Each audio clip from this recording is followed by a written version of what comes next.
पूर्व अध्याय रे आपण माने देखिथिले राजकुमार और राजकुमारी पद्मिनी को प्रथम साक्षात होइथिला। से साक्षात धीरे धीरे प्रेमर रास्ता को नहीं जाइथिला। दुहे एकाठी हृदय देइथिले एवं तांकर प्रेम कहानी रो आरंभ होइथिला। रजापुओ रजा झील को शीघ्र भेटिब बोली प्रतिश्रुति दे मन आनंदरे घर को फेरिला। राति रे आउ ताकू निद नाही। आखि बंद कले जेमा, आखि खोलिले जेमा। सबुआरे एबे ताकू खाली रात जेमार सुंदरिया मुह दिसे। जेमार मल्लीफुलिया हस मने पड़े। ताठारु दूररे रहिबा जे एत्ते कष्टकर। उफ, निज पितांक सह सेई दिन कथा हबो बोली कहिथिले मध्य रजापुओ मनरे टिके डर। मझिरे 2-3 थर पुनी मंदिर पाखरे लुचा छपा देखाहेला राजजेमा सह। हेले सेतिकी देखारे कि मन पुरे। रजापुओ दिनजाकर व्यस्ततारे भी सबुदिन मालुनी बुढ़ी हातरे प्रेम सदेश पठेबाकू भूले नाही।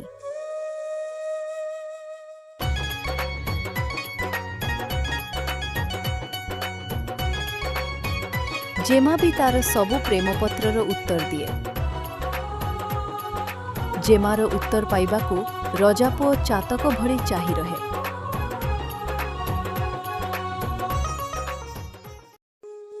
एमिति दिना केते चालिला। रजापुओ तापरे भाबिला आउ डेरी करी लाभ नाही। पितामातांकू ए संबंधरे जेते शीघ्र जणई देबा भल। जाहा किछि करिबे सेई माने हिं तो करिबे। रजापुओ भल समयटिए देखि पितामातांकू सबु कथा कहिला। राजा राणी पुओठू सबु कथा सुनिले। एते दिन कथाटी लुचेई रखुथिबारु राणी टिके पुओ उपरे अभिमान भी कले। किंतु एते दिन परे पुओ मन को किए गोटे पाइछि। से बाहबा को मन करिछि। एते दिन के प्रासाद रे जोड़ा मोहरी बाजिबो। एया भाबी राजा राणी को मन कुंडे मोटो हेगला। कनकराजर राजांको पाखकू पुओर प्रस्ताव पठागला। महामंत्री आउ राजपुरोहित गले रजापुओर प्रस्ताव ने।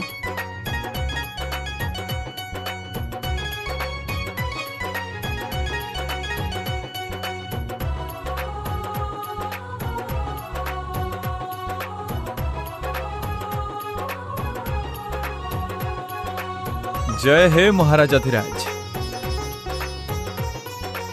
रजापुओर साहसिकतार कहानी नहीं खंडमंडल उठुछि पढ़ुछि। ताकू ज्वाई करिबाकू राजांको भितरे बाड़िया पिटा। एमिति ज्वाई खंडे पाई केही भी राजा गर्वरे फाटी पड़िबो। केही बा काईकी मना करिबो। किंतु सेमिति किछि हेलानी। मंत्री आउ पुरोहित मुह सुखेई फेरिले। कनके कुआडे जा कुआडे बाहाघर पाई राजी नुहे, मना करिदेले। रजापुओ आश्चर्य हेगला। रजापुओर आश्चर्यटा दुखरे बदलिला। आउ दुख जाई रागरे। से रागरे निया बाण हेला। मंत्री पुओ को डाकरा हेला। मंत्री पुओ आसिला। रजापुओ कहिला, संगात शीघ्र प्रस्तुत हुओ। कनक राज्य उपरे आक्रमण करिबा। पद्मिनी को उठेई आनिबी मु। कनक राजार साहस केमिति हेला पद्मिनी को मो सांगे विभागर पाई मना करिबाकू? शीघ्र सैन्य सामन को प्रस्तुत हबाकू कुह। मंत्री पुओ कहिला, थया धर संगात। तुमे जहा भाबुछ कथाटा सेया नुहे। सत कथाटा लुचा हेछि तमकू। रजापुओ कहिला, की कथा कहूछ संगात? कर हेछि?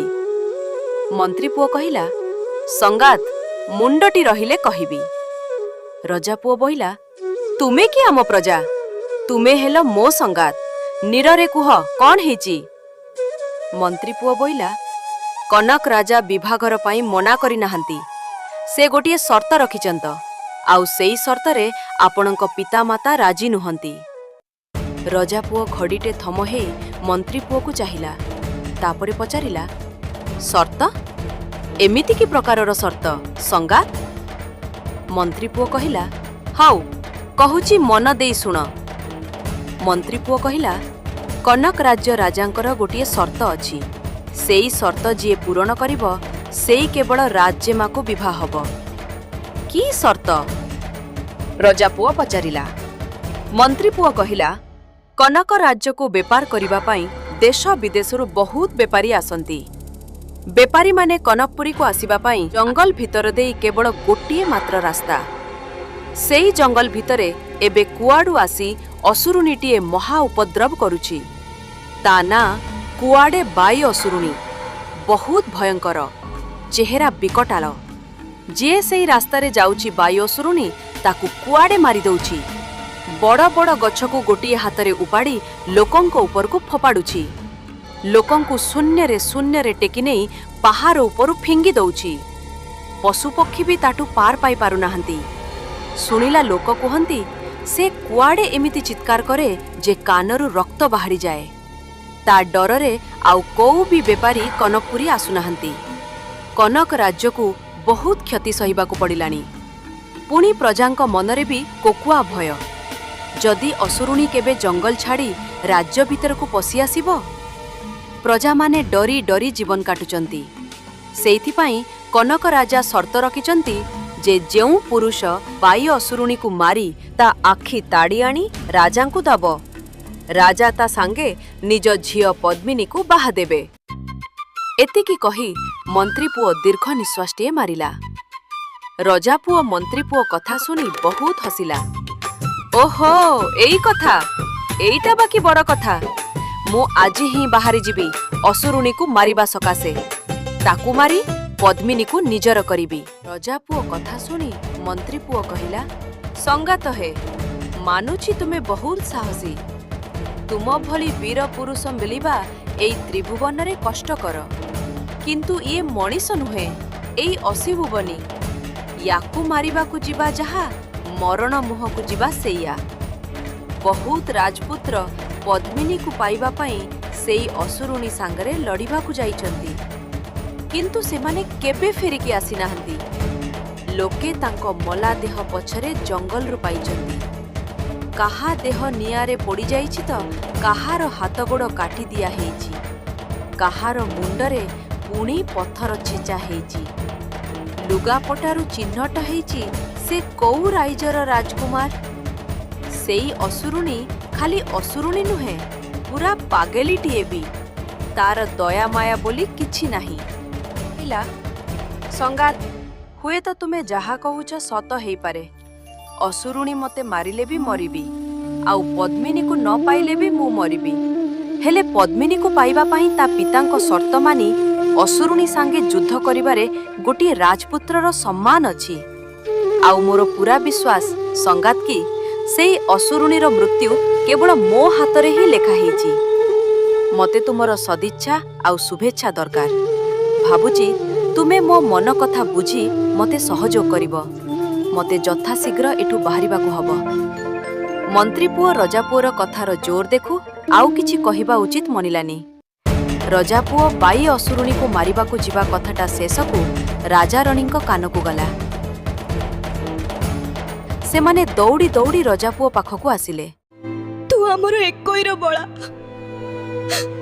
ତତେ ଆମେ କେମିତି ସେଇ ଅସୁରୁଣୀ ପାଖକୁ ପଠାଇବୁ? ସରଗ ପାତାଲ ଆମେ ଖେଦି ଯିବୁ। ତତେ କନକ ରାଜା ଝିଅଠୁ ଆଉରି ସୁନ୍ଦରୀ ଜେମା ଖୋଜି ଆଣି ଦବୁ। ତୁ କିନ୍ତୁ ସେଇ ଅସୁରୁଣୀ ପାଖକୁ ଯିବା କଥା ମୁହଁରେ ଧରନା ପୁଅ। ରାଜା ବିକ୍ରମ କେଶରୀ ବି ପୁଅକୁ ବହୁତ ବୁଝେଇଲେ। ରଜା ପୁଅ କିନ୍ତୁ ନଛୋଡ଼ ବନ୍ଧା। ସେ ବି ନିଜ ପାରୁ ପର୍ଯ୍ୟନ୍ତ ରାଜାରାଣୀଙ୍କୁ ମନେଇବାରେ ଲାଗିଲା। ଜେମା ପଦ୍ମିନୀଠି ମନ ଲାଗିଛି। ତାକୁ ଯେମିତି ହେମିତି ହେଲେ ପାଇବାର ଅଛି, ନିଜର କରିବାକୁ ଅଛି। ରଜା ପୁଅ ଆଜି ଯାଏଁ ବାପ ମାଙ୍କୁ କିଛି ମାଗିନି ନିଜ ପାଇଁ।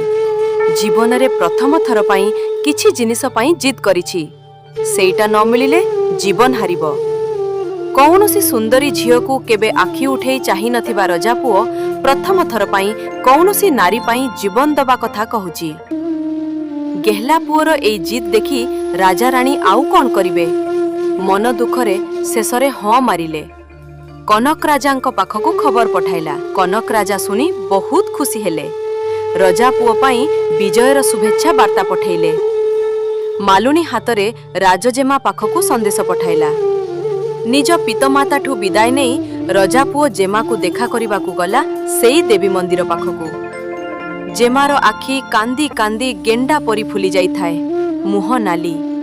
ରଜା ପୁଅର ହାତ ଧରି ଜେମା କହିଲେ, ମୋରି ପାଇଁ ଆଜି ଏତେ ବଡ଼ ବିପଦକୁ ଆଦରି ନବାକୁ ବସିଛ ରାଜକୁମାର। ମତେ ମରଣ ହେଉନି କାହିଁକି? ତମେ ବୀର ପୁରୁଷ। କିନ୍ତୁ ଆଜି ପର୍ଯ୍ୟନ୍ତ କୌଣସି ରଜାପୁଅ ସେଇ ଅସୁରୁଣୀଠୁ ବଞ୍ଚିକି ଫେରି ନାହାନ୍ତି।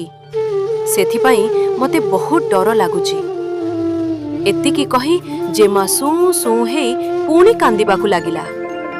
ରଜାପୁଅ ଜେମାର ଲୁହ ପୋଛିଦେଲା, କହିଲା, ସେତିକି ଥାଉ ପଦ୍ମିନୀ, ମୋ ରାଣ ଆଉ ତମ ଆଖରୁ ଯେମିତି ଲୁହ ନ ଗଡ଼େଡ଼େ। ଏବେ କାନ୍ଦିବ ସେ ଅସୁରୁଣୀ। ବୁକୁ ଫଟେଇ ତାକୁ ମାରି ତା ଆଖି ତାଡ଼ି ତମ ପାଦ ତଳେ ଦେବି। ତାପରେ ତୁମକୁ ସବୁଦିନ ପାଇଁ ନିଜର କରିନେବି। ଏତିକି କହି ରଜାପୁଅ ଜେମାକୁ ଦେଖି ହସିଦେଲା। ଜେମା ଓଠରେ ବି କ୍ଷୀଣ ହସଟିଏ ଖେଳିଗଲା।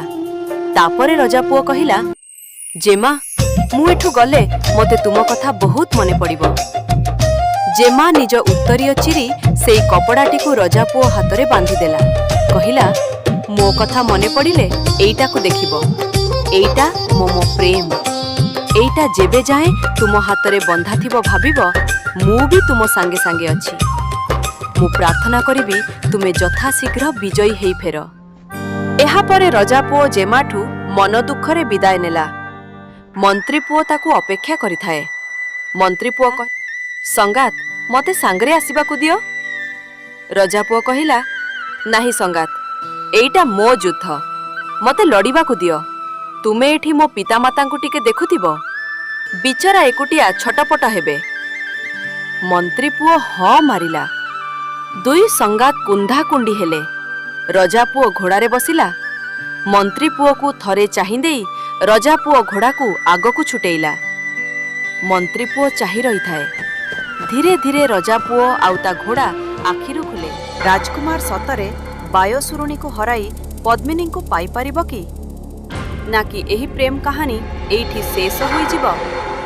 ଜାଣିବା ପାଇଁ ଅପେକ୍ଷା କରନ୍ତୁ ପରବର୍ତ୍ତୀ ଅଧ୍ୟାୟ।